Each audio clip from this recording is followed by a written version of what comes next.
नाजरीन, जैसे कि आप देख रहे हैं इत्काफ बहुत ही करीब आ गया है, तो पप्पू भाई से हम पूछेंगे इस इत्काफ में कौन बैठ सकता है, कौन नहीं बैठ सकता, और औरतों के हवाले से भी पूछ सकते हैं वो कहाँ बैठ सकती हैं।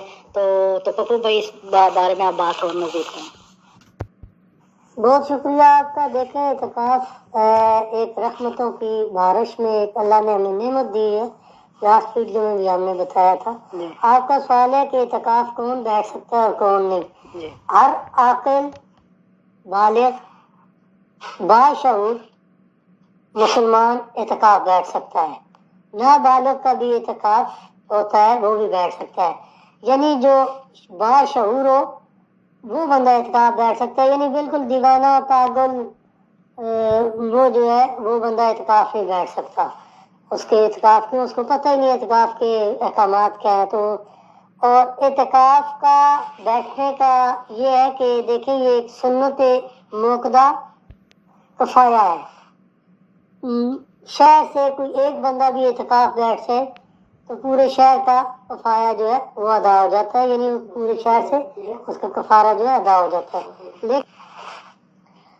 देखिए, शहर तो पहले पुराने दौरों में शहर जो थे आजकल के महल्ले के बराबर पहले शहर होते थे। आज अब आबादी बढ़ गई है।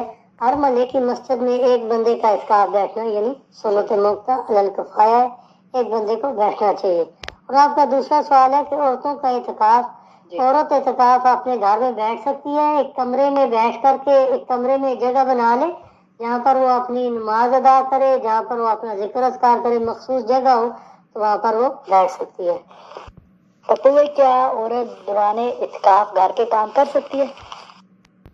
नहीं, देखे, औरत उसी सूरत में अपने घर का काम कर सकती है अगर वो जब इत्काफ बैठी है और कोई भी नहीं है उसको सहरी देने के लिए, उसको अफ्तारी देने के लिए, तो वो इतना खाली अपना जा करके खाना बना करके सीधा जहाँ उसने इत्काफ बैठी है जो उसका मुतक़िफ़ वाला एरिया है उससे किचन जाए और वहाँ से अपनी सहरी और अफ्तारी करके पका करके सीधी वापस आ जाए।